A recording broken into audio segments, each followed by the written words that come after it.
Assalamualaikum warahmatullahi wabarakatuh. Halo teman-teman semua. Untuk kali ini kita akan membahas tentang UTBK, ujian tulis berbasis komputer. UTBK ini merupakan tes masuk ke perguruan tinggi negeri. Untuk tahun 2020 ini, karena adanya pandemi COVID-19, maka tes UTBK hanya berupa TPS atau tes potensi skolastik. Perlu diketahui bersama bahwa TPS ini nanti terdiri dari 4 kemampuan. Yang pertama, kemampuan penalaran umum, kemampuan pengetahuan kuantitatif, kemampuan pengetahuan dan pemahaman umum, serta yang terakhir adalah kemampuan memahami bacaan dan menulis. Pada channel Rafiq Habibi kali ini, nanti kita akan membahas soal yang berhubungan dengan matematika, atau dalam hal ini adalah kemampuan pengetahuan kuantitatif. Jadi ketika kita ingin masuk perguruan tinggi negeri, maka syarat utama di tahun 2020 ini adalah harus lulus tes UTBK.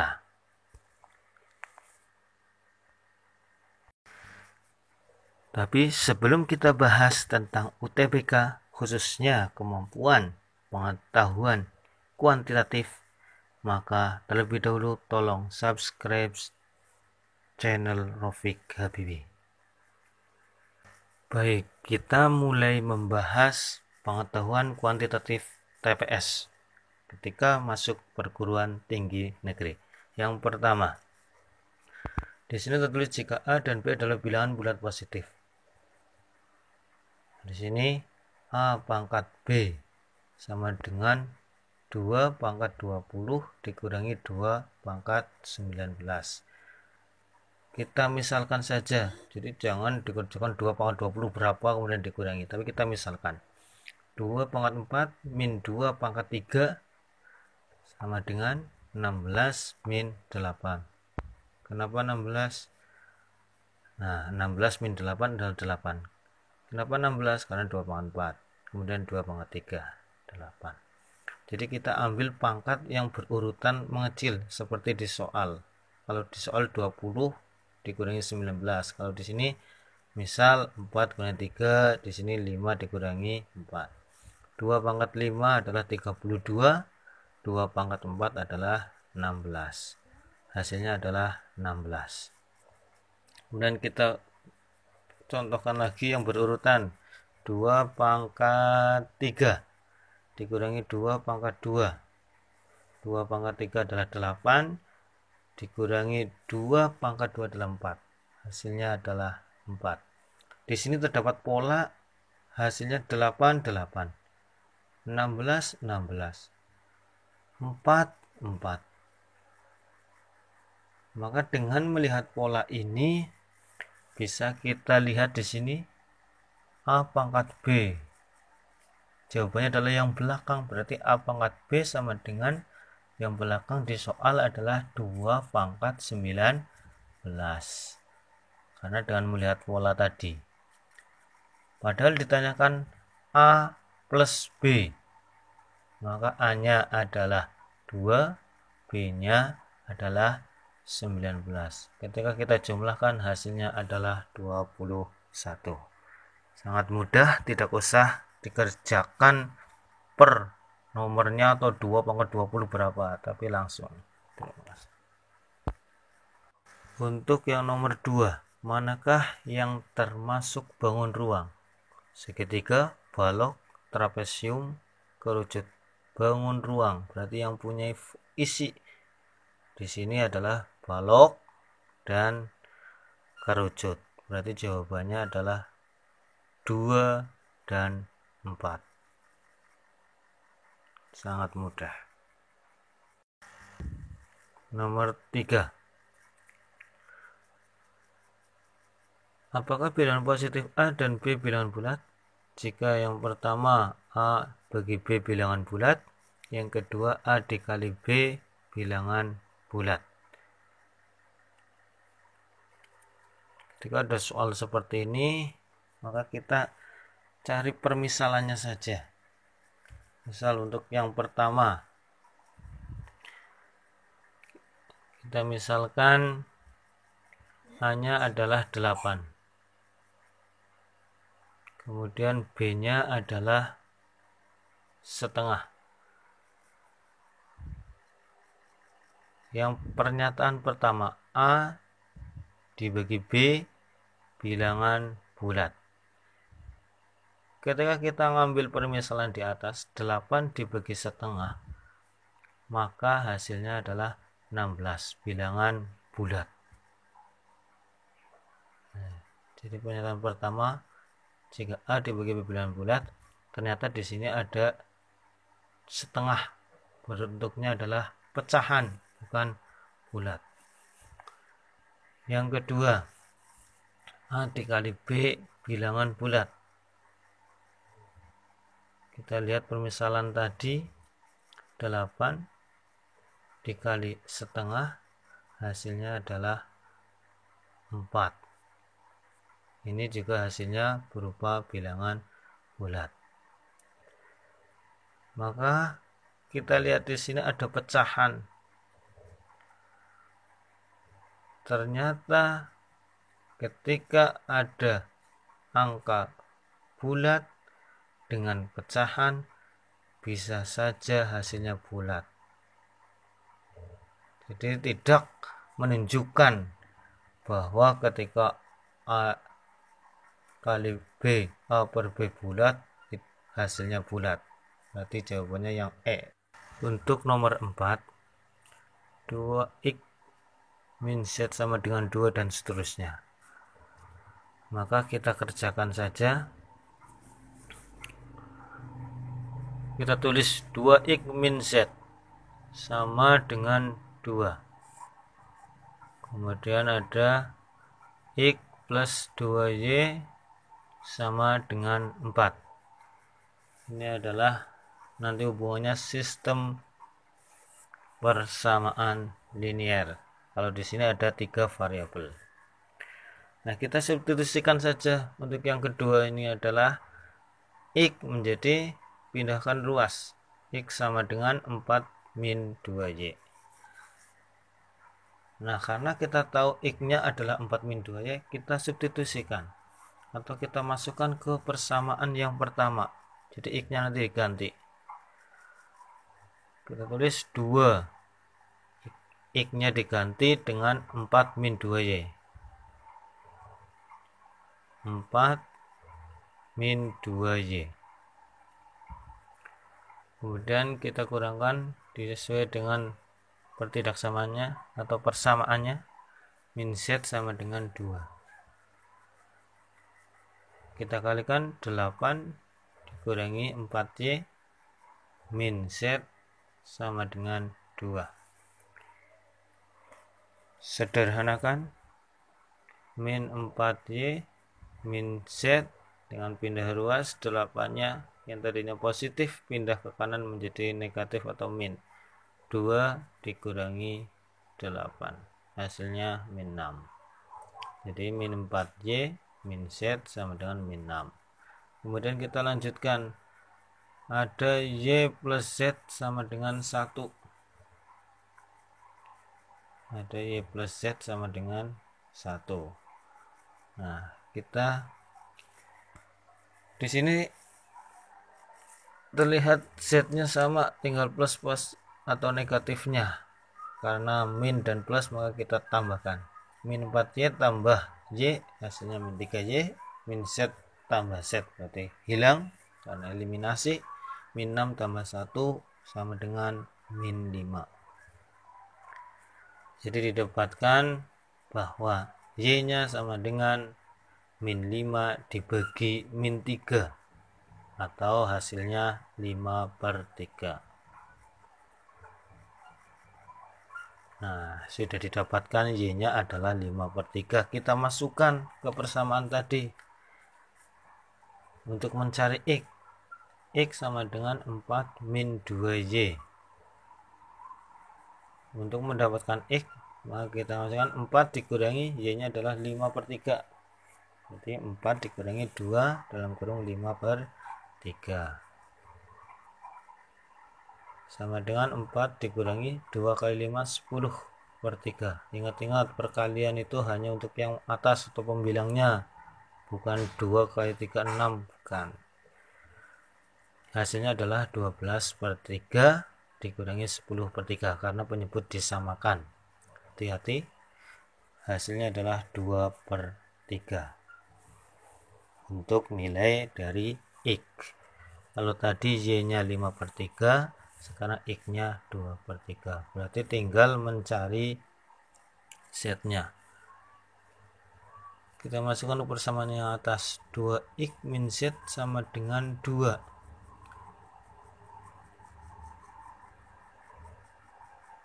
Tadi kita sudah mendapatkan nilai dari X.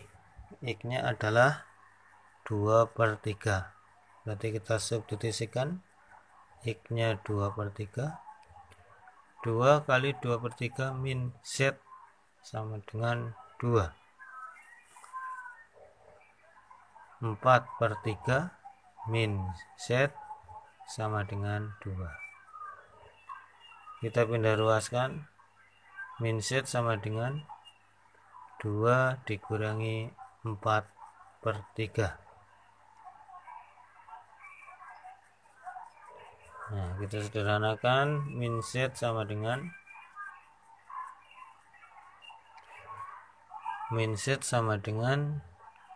penyebut disamakan karena yang belakang adalah per 3,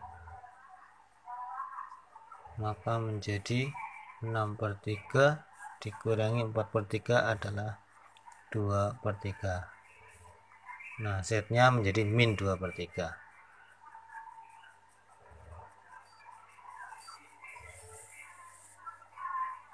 Nah, kita lihat di soalnya.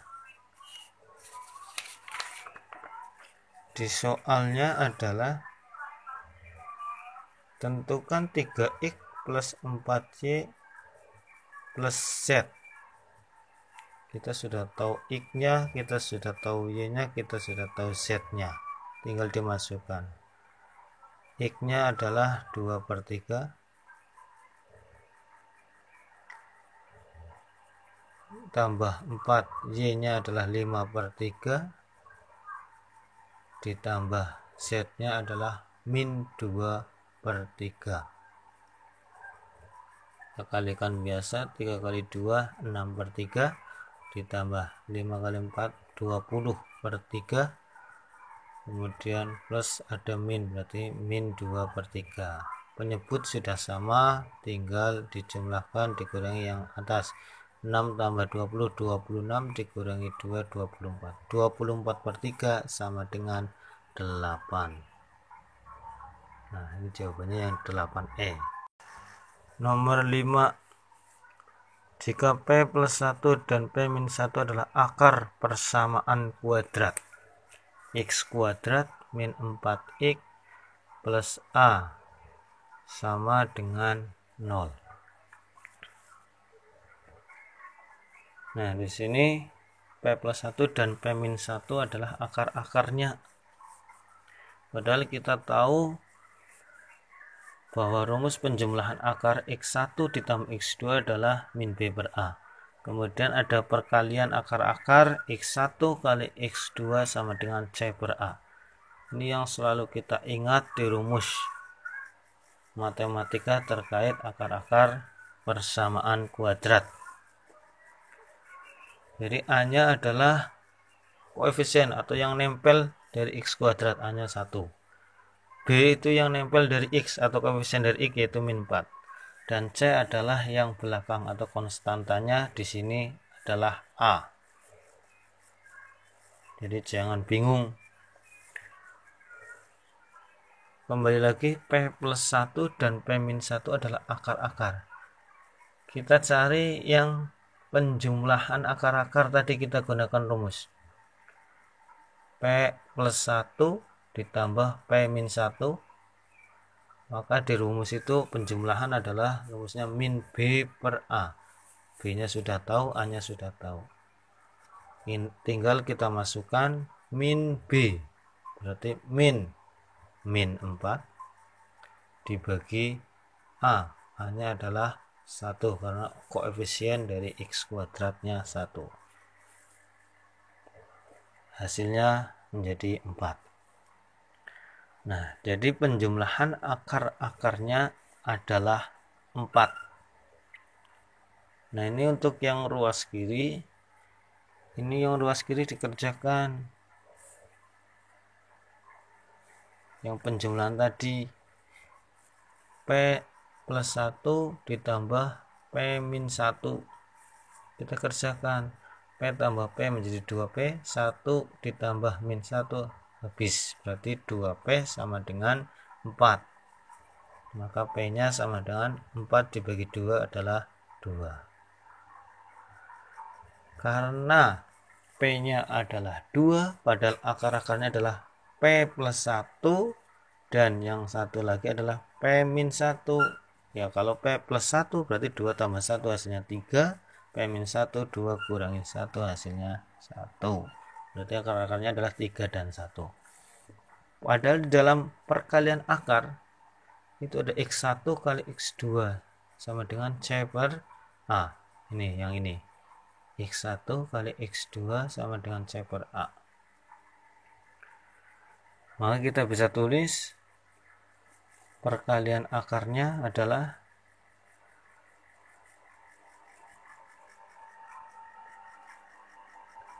C per A, berarti di situ adalah A per 1 karena C-nya adalah A, A-nya adalah 1. Nah, padahal tadi 3 kali 1 sama dengan A, berarti A-nya sama dengan 3. Hasilnya yang D.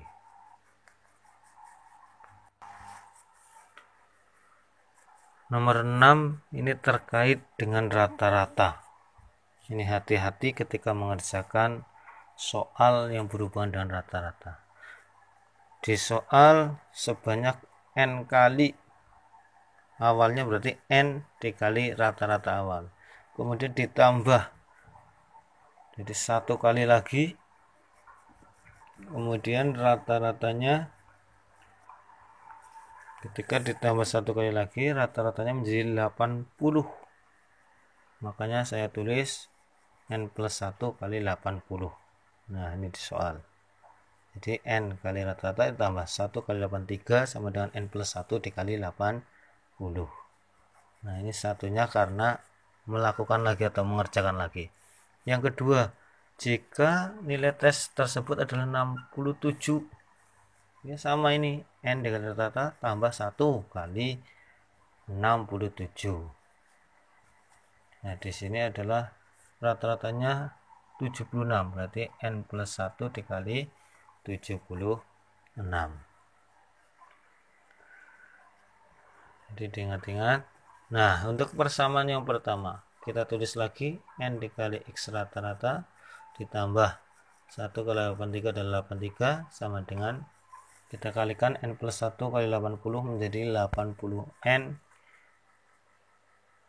plus 80. Nah, kemudian untuk persamaan yang kedua, N dikali X bar atau X rata-rata ditambah 1 kali 67 adalah 67 sama dengan, kalikan dengan 76, 76N ditambah 76. Kemudian kita eliminasikan untuk menghilangkan N dikali X rata-ratanya. Jadi ini kita kurangi biar hilang. Berarti 83 dikurangi 67 adalah 16. 80N dikurangi 76N adalah 4N. 80 dikurangi 76 adalah 4.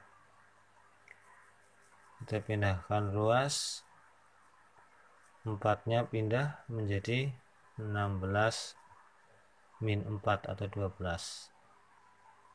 Maka N nya adalah 12 dibagi 4, yaitu 3.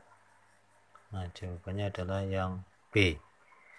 Jadi sangat mudah, kita butuh ketelitian dalam mengerjakan soal UTBK ini. Silahkan untuk selalu belajar dan selalu semangat.